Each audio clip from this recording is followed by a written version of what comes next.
next 30 years? Yeah, we people are very lucky because we are in the area that the world is in a very big transformation because of the technology. I think we read a lot on the books that 200 years ago when the first industry have a lot of great people, and then 100 years ago, electricity revolution came, a lot of successful people. So now the technology come. This new technology will also create a lot of successful people, interesting careers. But honestly, every technological revolution come is going to create a lot of social problems. And my view is the first technology revolution caused the First World War. Second technology revolution caused the Second World War. Now we're on the third. So what is going to happen? People worry about artificial intelligence. People worry about robots. People worry about a computer and data and privacy and securities. People start to worry. But whether you worry, it will come. You don't worry, it comes. So the thing is how you change yourself. So I think next 30 years, the world is going to be huge change. If there's a third world war, I think the world war should be a war against the disease, a war against environment pollution, right? A war against poverty together. We should not a war against ourselves. But if we do not see clearly that using the new technology to solve this problem, if we do not unite, align together, human beings are going to fight each other. Because every technology revolution will make the world unbalanced. When something unbalanced coming, somebody used to be number one, suddenly become number two, and somebody was number three, and then become number one. It's all about comfortable. So we people, if you're 30 years old, my view is that when you are 20 to 30 years old, you should follow a good boss, join a good company to learn how to do things properly. When you're 30 to 40 years old, if you want to do something yourself, just do it. You still can't afford to lose, to fail. But when you're 40 to 50 years old, my suggestion is that you should do things that you are good at, right? And not do things that, oh, that's very interesting, I want to try something new. It's a bit dangerous more. When you're 50 to 60 years old, spending time training and developing young people, the next generation. When you're over 60 years old, better stay with your grandchildren. But this is normally general like that. Not everybody will like, but most of the people will like that.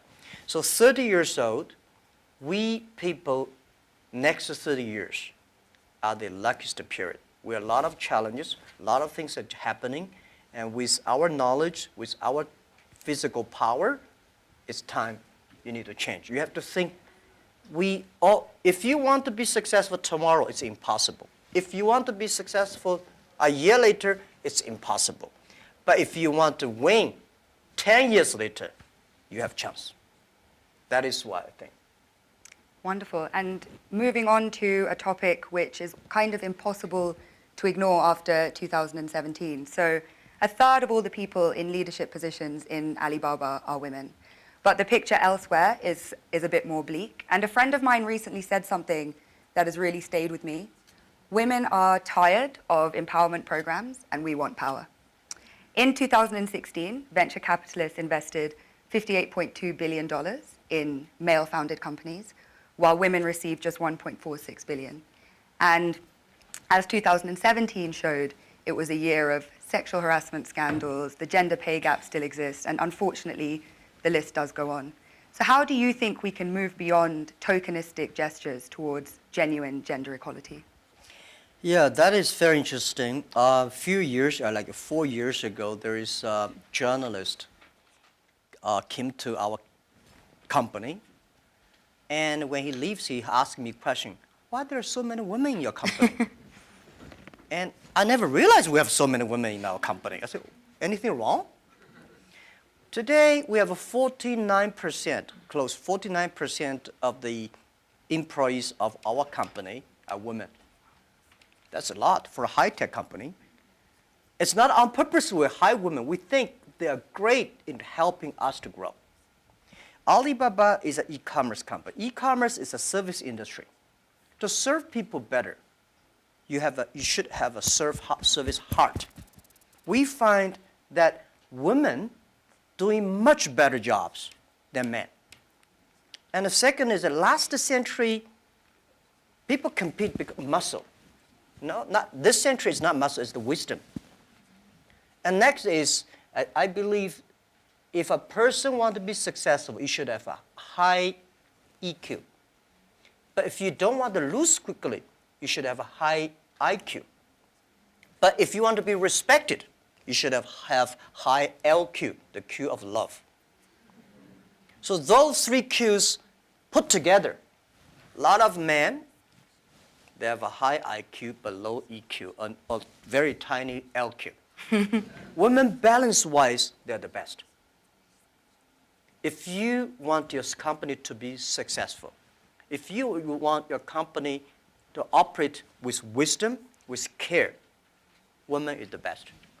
In my company, we notice that women, they care others much more than men. Even on our site, today on shopping site, e-commerce, we find women buy a lot of things. But they buy for their husband, their parents, their kids. Men only buy for themselves mostly. Because you care, that makes you the difference. So we have 49% of the colleagues in the company are women, and close 37% of the senior management are women.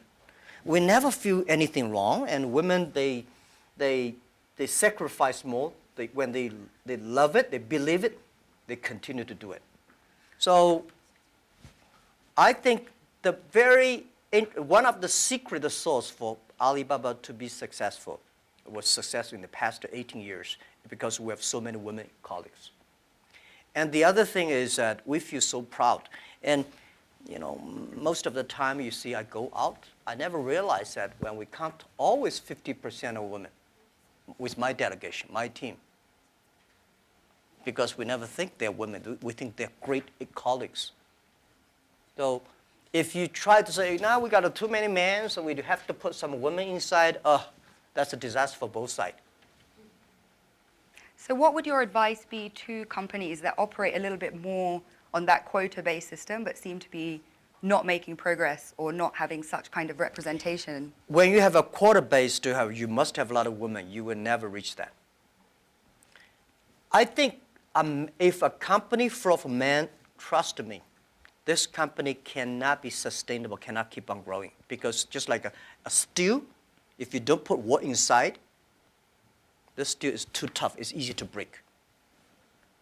So when you have a woman and man in the same company, when something happens, the women are for example, one of the value for our company is that the number one value is customer number one, employee number two, shareholder number three.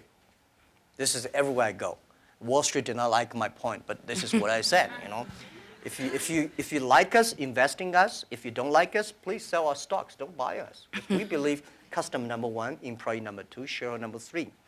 But when we start to compete, men suddenly get very angry, and they start. And women always come and say, no competition. Let's think about customer number one. Most of the women, they believe in the first day dream or first day love. Most of the men, easy to forget. I'm sorry, it's not I say bad about men. This is statistic. This is statistic. This is why our company works the balance. And it's naturally happening. It's not like so a lot of people have a tendency, man is better in doing things. But we think that even if man is better, we still have to hire the woman inside. And then the women have enough women will hire people more. So this is how we did it. So I don't know how many high-tech companies in the world like us, 49% colleagues are women. We feel proud for that. As you should be, and I think it's a very strong message to send out to, like I say, other companies that have a range of reasons for why that's not the case, because clearly you've been able to build the most successful one, with that being so. So you just came off stage after giving a talk about digital e-commerce and what needs to happen for small businesses and entrepreneurs to benefit from globalization. At a time when globalization once again is being questioned, is it really delivering for the most vulnerable? Is it delivering for people in the global south, etc.? So what is your message to people in this room kind of about globalization, really? I think globalization cannot be stopped. Nobody can stop globalization. Nobody can stop trade. And I believe if trade stops, war starts. Trade is the way to solve to dissolve the war, not to cause the wars. I think globalization did a fantastic job in the past 30 years. Enriched a lot of countries, but of course caused a lot of problems, right? Young people did not have opportunities. Small business have not opportunities. Developing countries were neglected. But it's only 30 years. It's a baby. It's a growth. You have to improve it. If you do not improve it, then you kill it. It's easy. Most of the time, to kill something is much easy. So my beliefs, it's our generation's job. Today, we have a better technology. We have a better knowledge about globalization. And it's our generation's responsibility or opportunity to improve it. Tell me, how can you stop globalization? Now, artificial intelligence come, robots come. My grandfather worked 16 hours a day, and he said he was very busy. We work 8 hours a day. We said we are very busy. Our children may only work 3 hours or 4 hours a day for 3 days a week. I bet they will say, oh, we're very busy. Then when you work only 3 hours a day and 4 days a week, what are you going to do? You're going to travel around, right? You cannot stay in the home for a week. You will travel. 30 years ago, normal life, you visit 20 to 30 cities whole your life. 30 years later, in your life, you will visit 300 cities in your life because of mobile. How can you stop it? It's impossible. So thinking about that, the only thing is to improve it, to make it simple.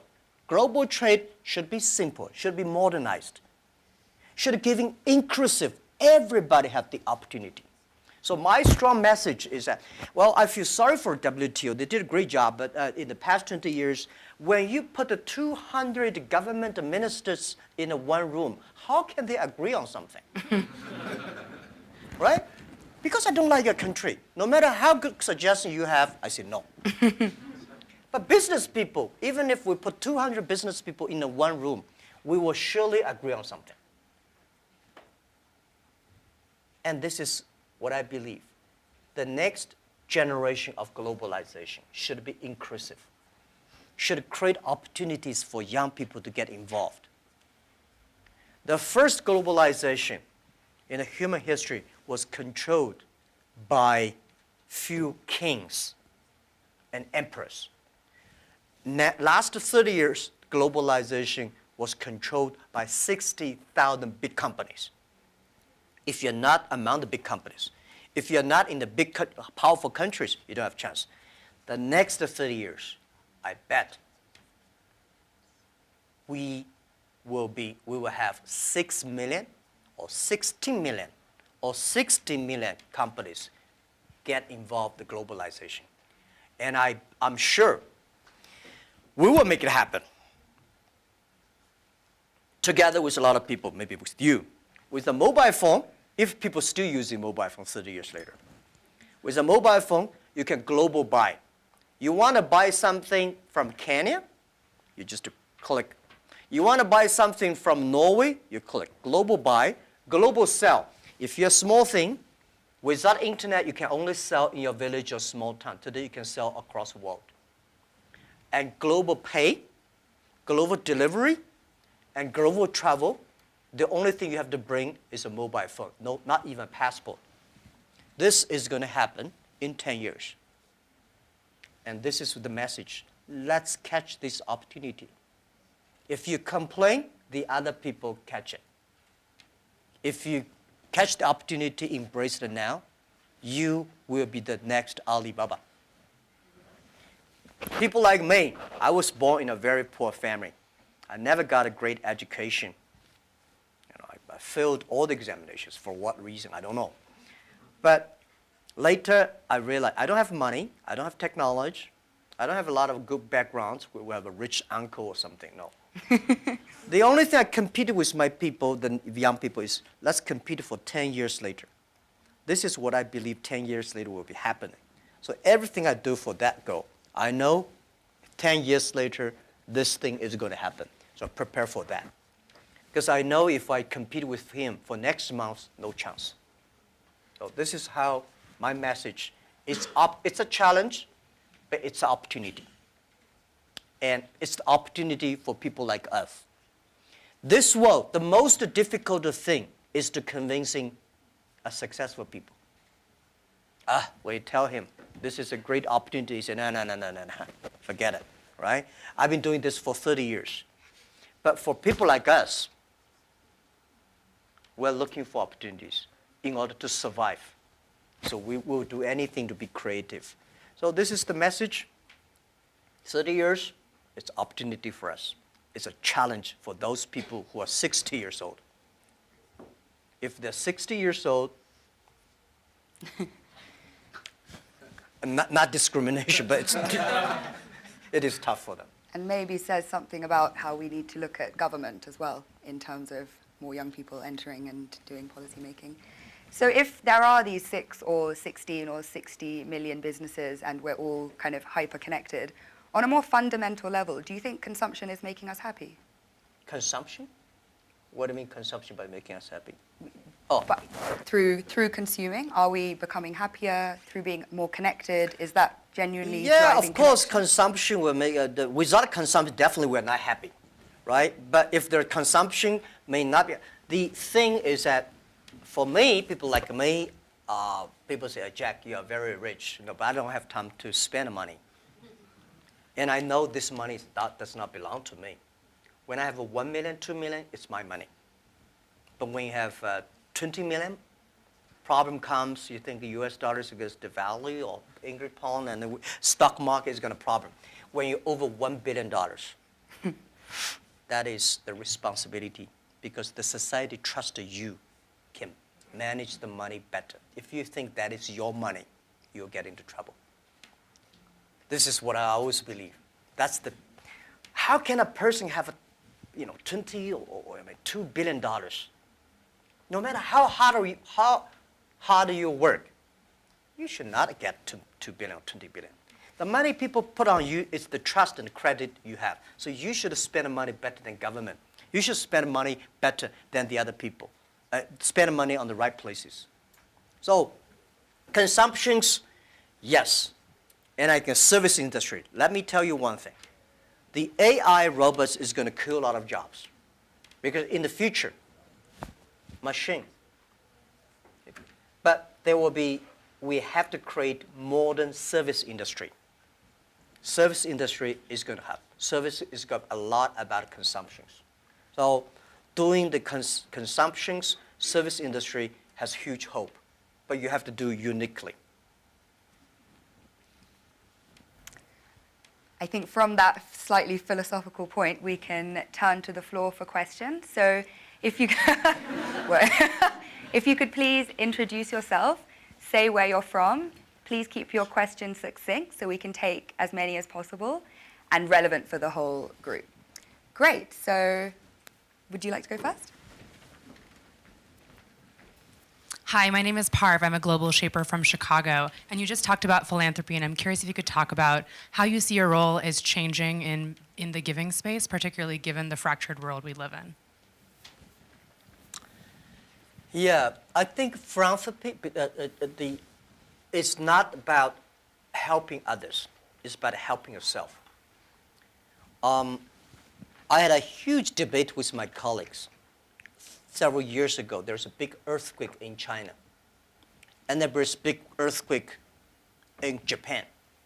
So we donated I forgot the exact, like $20,000 to Japan, $10, $15 to China.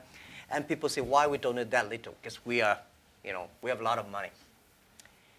And my point is, no matter how much money you donate, 2 million, 20 million, that money compared to that is tiny. You cannot change a lot of things there. The thing you donate because you change yourself. When you change, the world is changed. You have to change yourself, right? And the next thing is that philanthropy is about action. It's about involvement. It's not about giving money. It's about to wake up people's consciousness. So I think, to me, I grow up, and my globalization is grow up in this place. Year 2001, when I was nominated as a young global leader, I had no idea what is Davos, where is it, and what is about a young global leader. But I came here, I learned, I listened about these corporate global citizenship and globalization and all things. I grow up. I understand. This is, to me, it's like a philanthropy. And this has changed to me. As I told Schwab, that every time I come to Davos, I want to spend time with young people. Because I benefit from young global leader, early days. When I listen to Bill Gates, and Bill Clinton, and George Soros, these guys, at that time we don't have that many people. Very poor facilities. Well, very cold. I work like 30 minutes driving in a bus coming here and watching. But now I think still have. But this is good. This is the tuition we pay for a grown up. And now, to me, I think spending time with you benefit me, and also I want to tell you my true experience. It's a philanthropy. It does not necessarily mean money. So, by charity, you cannot change the world. But if you have a philanthropy heart, you can do a lot of things.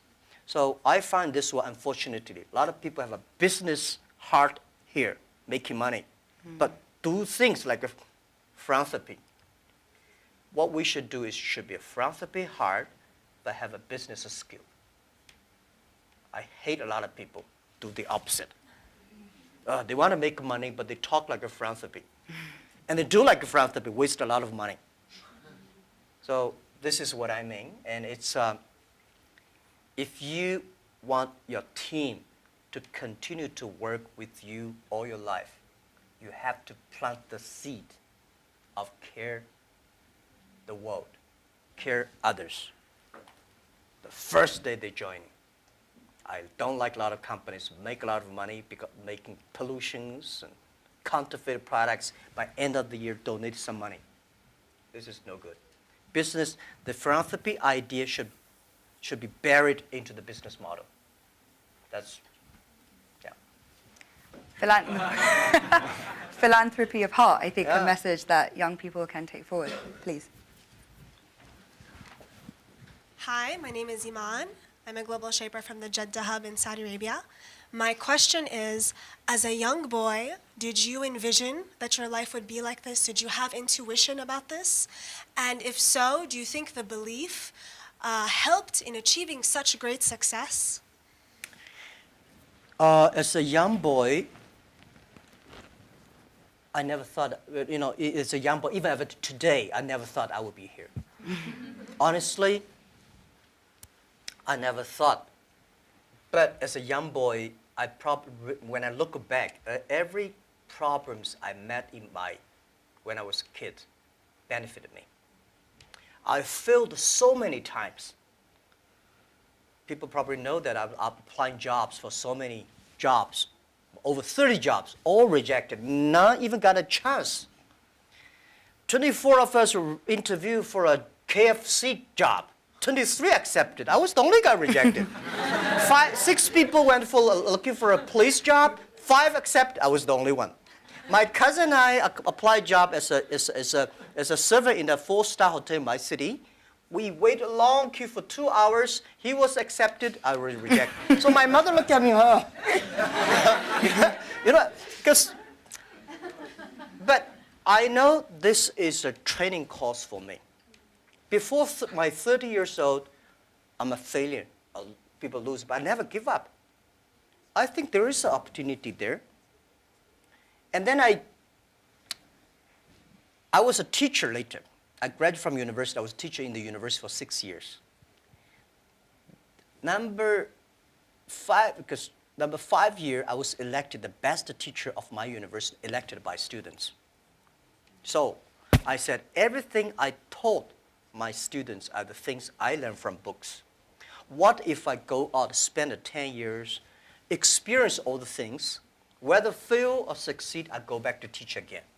That was my original thinking doing Alibaba. So I never thought I could be rich. I never thought I would be successful. I never thought we could survive for 18 years. And then we made it. The only thing that today we should do is share the experience and know-how, especially share the mistakes, suffers with others.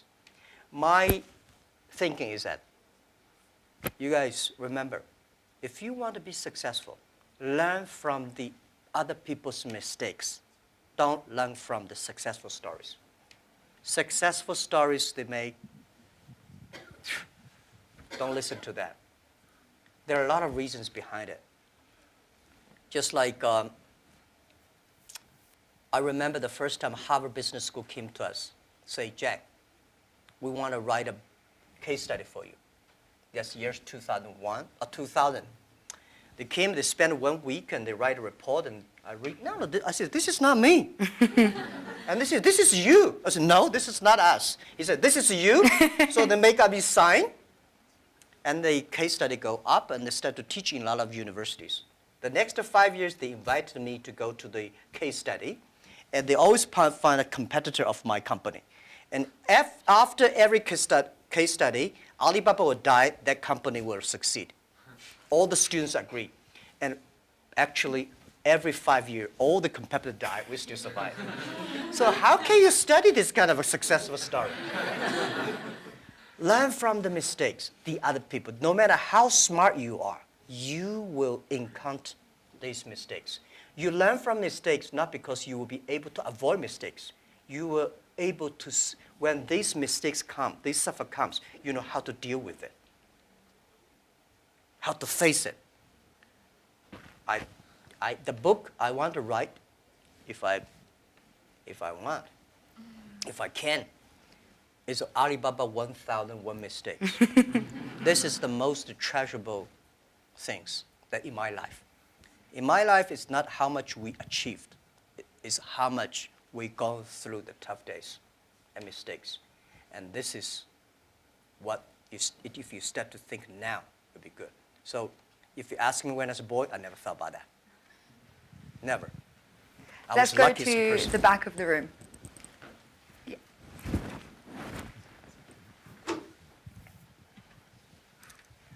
Fan Lin, YGL from Shanghai. I know that you recently spent 100 billion RMB in deep tech research. I just wonder how you think of the future of deep tech and how that's going to influence humanity and creativity. Yeah. Thank you. I think technology, as a company, we invest 100 billion RMB, which is like 150, right? Or 15, no, yeah,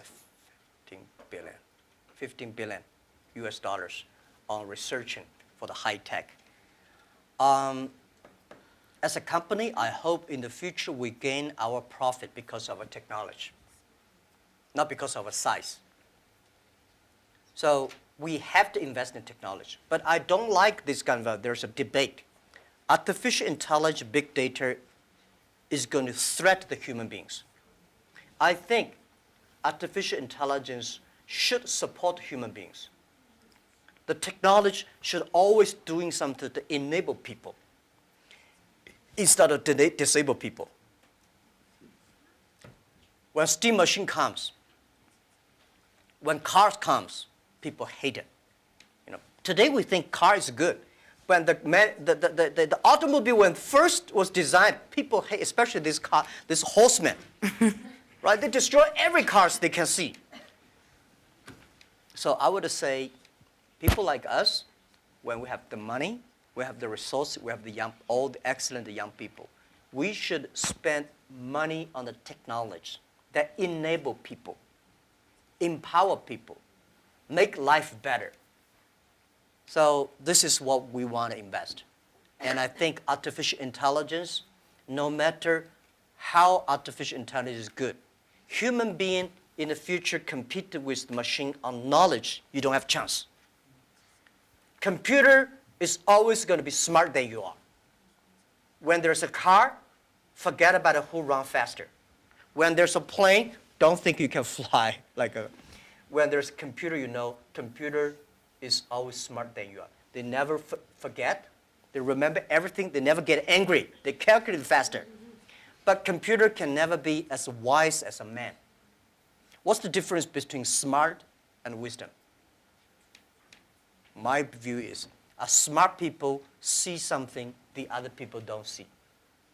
A wise people see something, he pretend he did not see it. Smart people know what he want. A wise people know what he doesn't want. Wisdom, the person with wisdom knows, only you know I don't want this. Then you know what do you want. So I think this is the money we invest to support human beings, not supporting Alibaba. This lab is open to the whole world.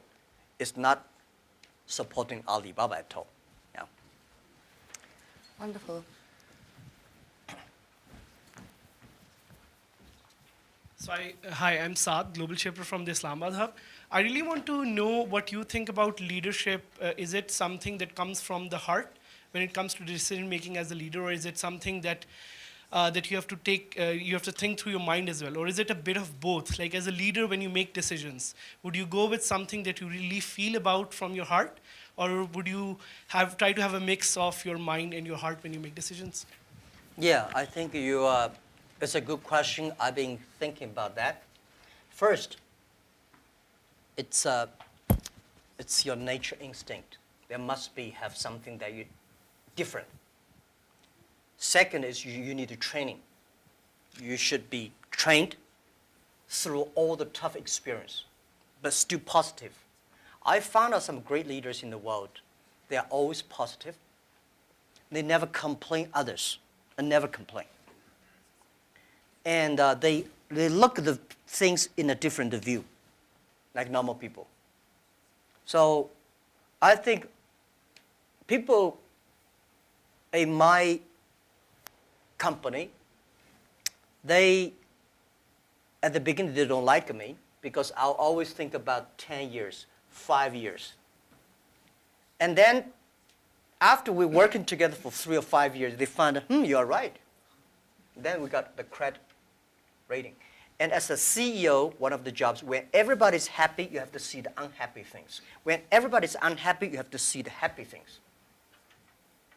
So leadership is nature, but you have to train and learn.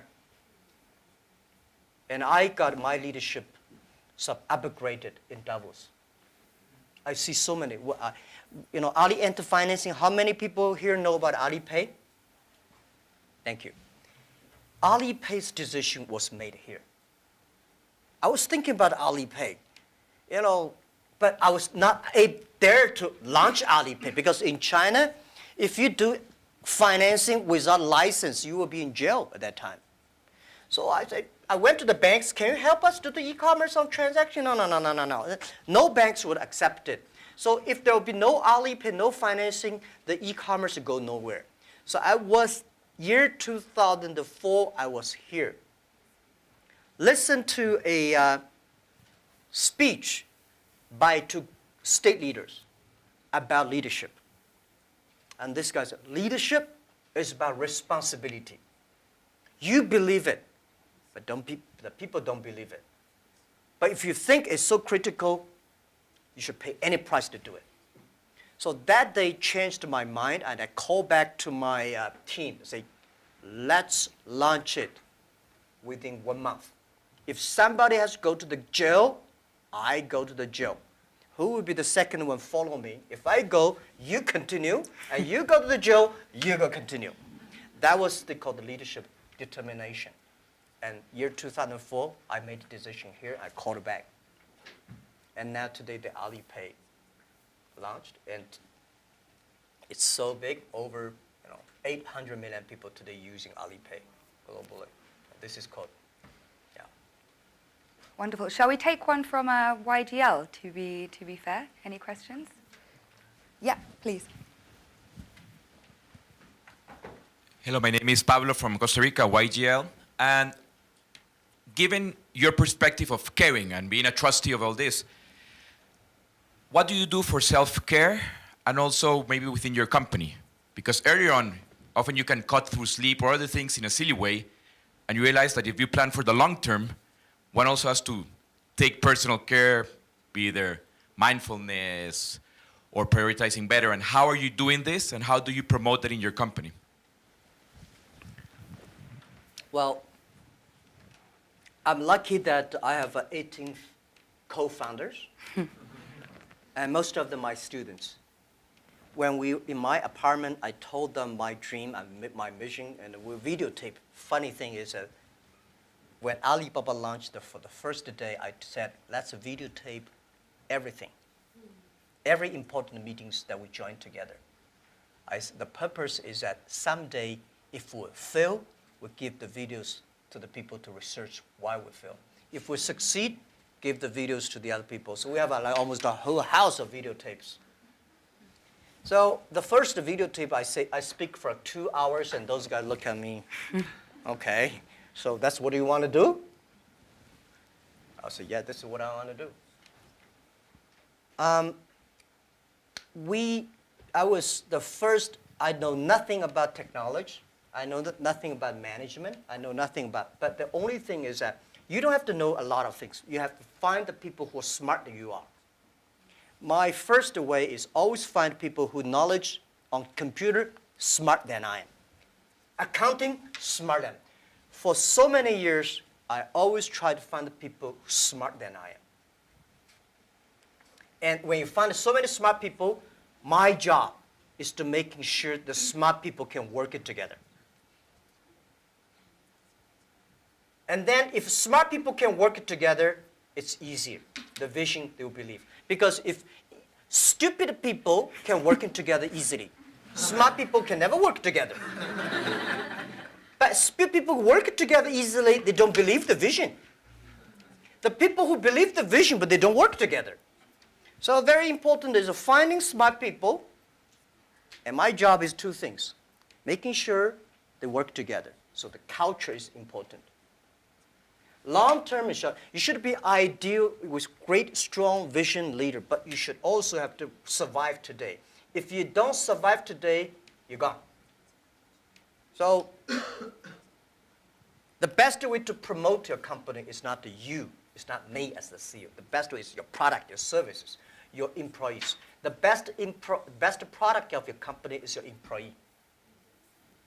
So I spent a lot of time, early days. For the first 2,000 employees of Alibaba, I speak everybody for 1 or 2 hours when they're joining. I said, I will never promise you will be rich. I never promise you will be promoted. But I promise you'll suffer. I promise you will have a terrible life, and right? And all the terrible things I promise when join this company. Right? But good things. If you promise good things, you are misleading them, because I cannot promise myself. We know this is the future, but we are not sure that we will be there. But if we don't work together, we all will lose our job. So that's the thing. And they do always say, and I think I've experienced this myself, if you knew how hard it would be, would you do it? And it seems for you, a key part of leadership is leaving the ego at the door and being willing to hire people better than you, who you can then kind of empower to carry out your vision. Wonderful. Yeah. Hi, I'm Iman from Global Shaper Jakarta Hub. How does your experience of being a teacher influence how you run the business today? And do you have any message for those who are working in education space? Thank you.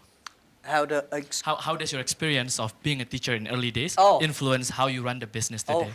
Yeah. Let me tell you one thing. I never thought I could be a CEO. I never thought later I'd become a good CEO.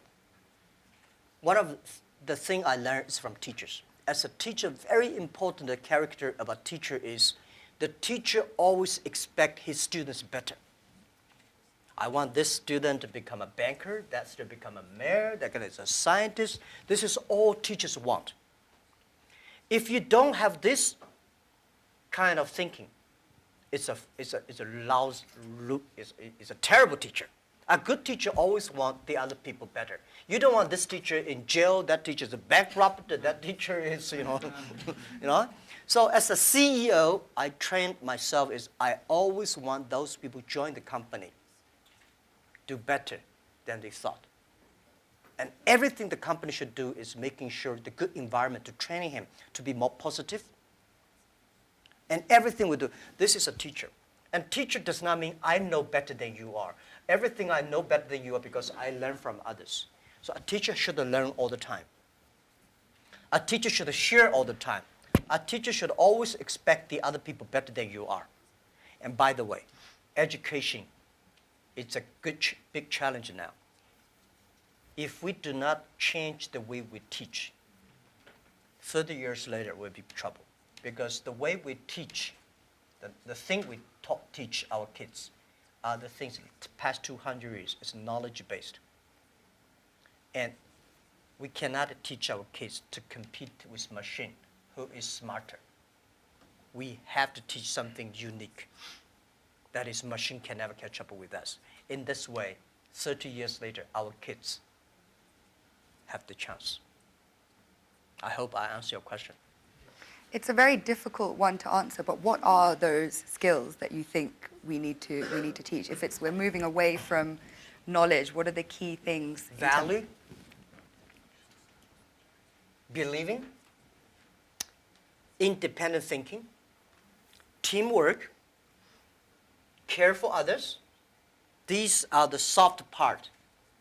The knowledge may not teach you that. Folks, that's why I think we should teach our kids on sports, the music, the painting, art. So making sure humans should be different from, everything we teach should be different from machine. If the machine can do better, you have to think about it.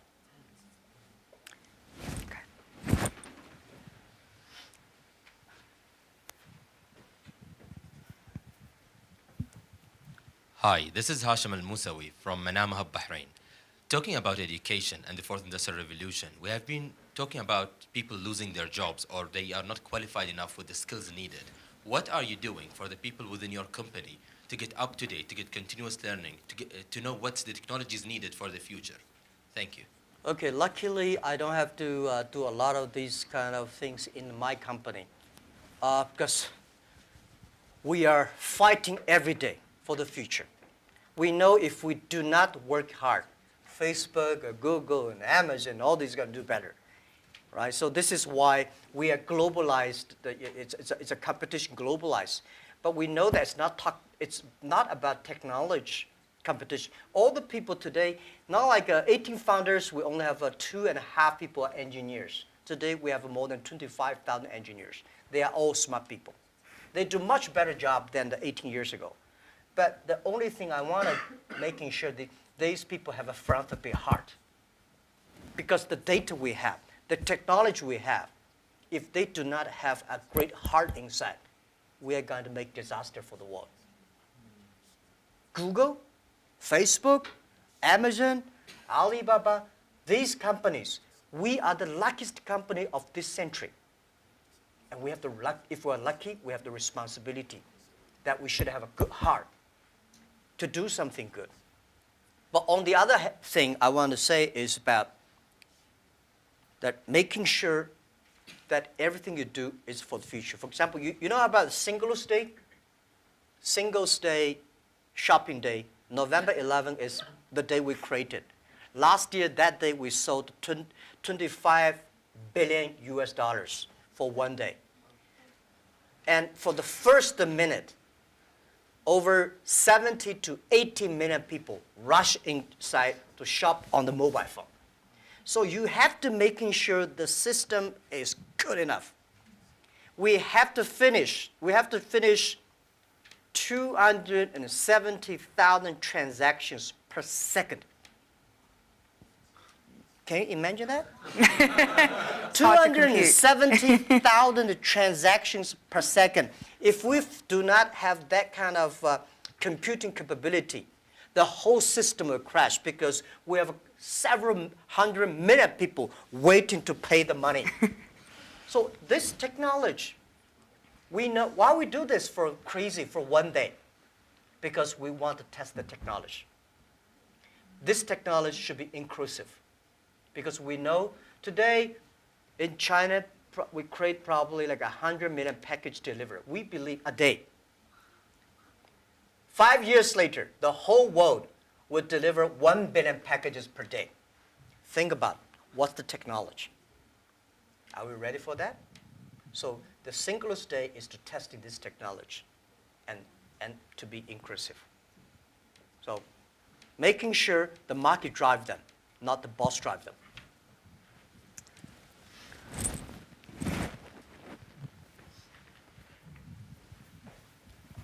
Thank you, Harry. Thank you, Jack.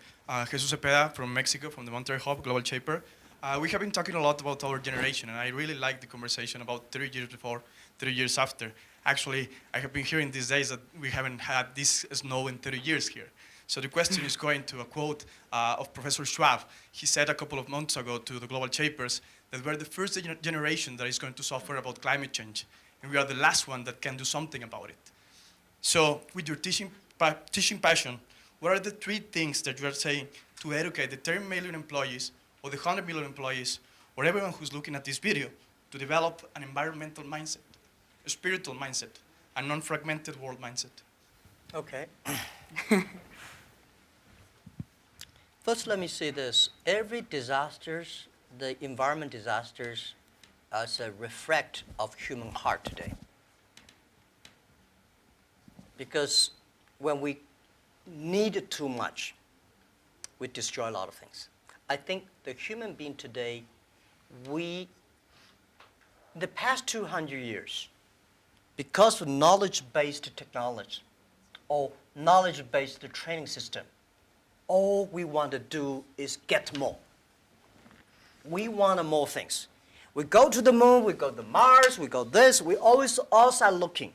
We human beings never inside looking. If you don't have the inside looking, you will never be wise.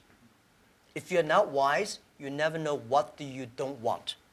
Today, human beings get much more than they expect they should have. So the environmental pollutions, the whole thing happening is because human beings become greedy, become arrogant. So this is why the big data, the data technology is trying to understand the inside of human. What is data? Data is the human behavior. A lot of people, trust me, the machine will know you better than you know yourself. Have you seen some movies? Some gamblers.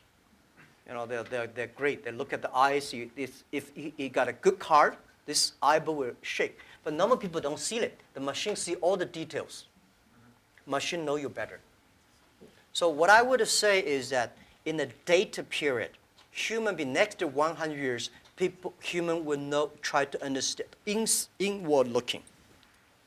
We will see a lot of ugly things of ourselves. When knowledge-based outward looking, you see the ugly things of the others and good things. When you look inside looking. This is Chinese philosophy. Chinese people, our believing is always inside looking. We're supposed to have inside checking every three times a day. But not really. If you can really do that, you can do that. Then you'll be good. So for environment, you're right. If we do not make action, take action, all the money you make will spend in the hospital, medicine. Our kids will be in big trouble. So let's fix it. And first fix our heart, fix our know-how, and fix our belief. When you have a belief, when you have a religion, when you have a value, it's better. So I think this is what I concerned me. This is what I think the young people should always have, the value, the mission. If you have something you believe in your heart, then it will be different. This is what next 30 years education should be focused on. We have time for one last brief question. Karuna?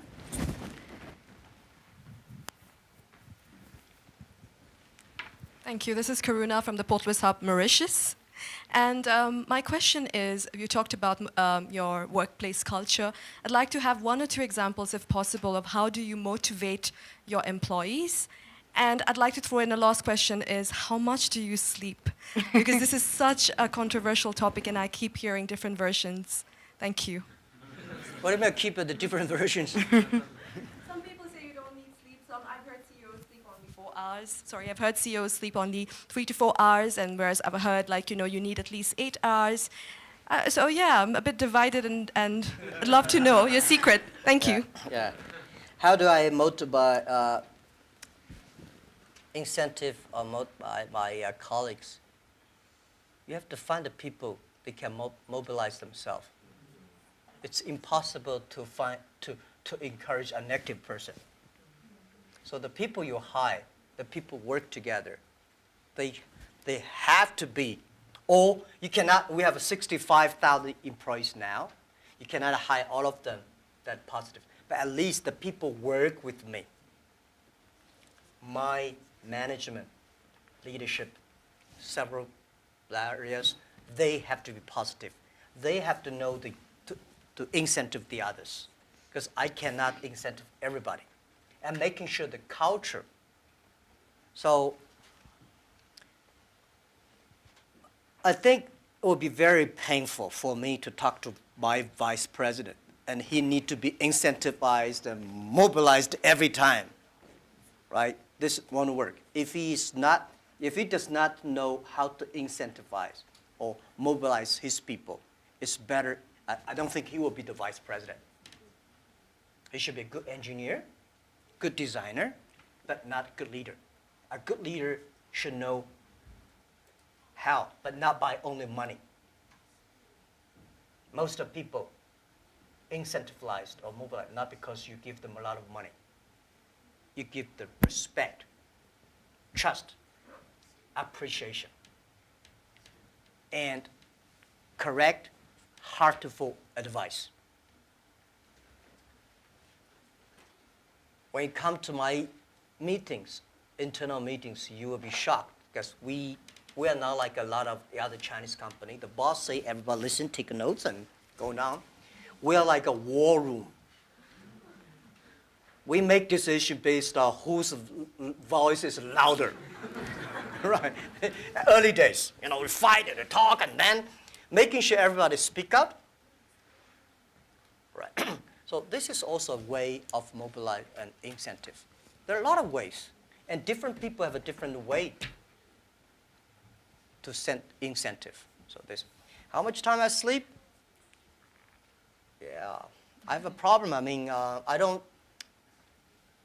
I sleep not very short, but not good. And I don't eat a lot. This is something that I was curious. I don't eat a lot. I'm a very picky on the food. And I don't know, sometimes I would love to see what the things that make me work like that. But for sure, that if I suddenly give me 1 month vacation, I'll collapse. I think there'll be something in my heart, maybe the mission. At the beginning, it's a mission of 18 people. Today, we have 65,000 people. they all believe the mission. So if I give up, I can give up my position, but I should not give up the mission. If I give up, everybody say, hey, no. So, and then especially today, Alibaba at this size, people continue to say, for this size, the growth rate will be tiny or down. So what's the 10, 20 years Alibaba will look like? If you want to be still be greater or triple our size, what the direction? How to do it? So I spend a lot of time thinking. And I love to think. Good thing is I have a good team now. I think, I do the talk, they do the work. Yes. On that note, I'm sorry we didn't have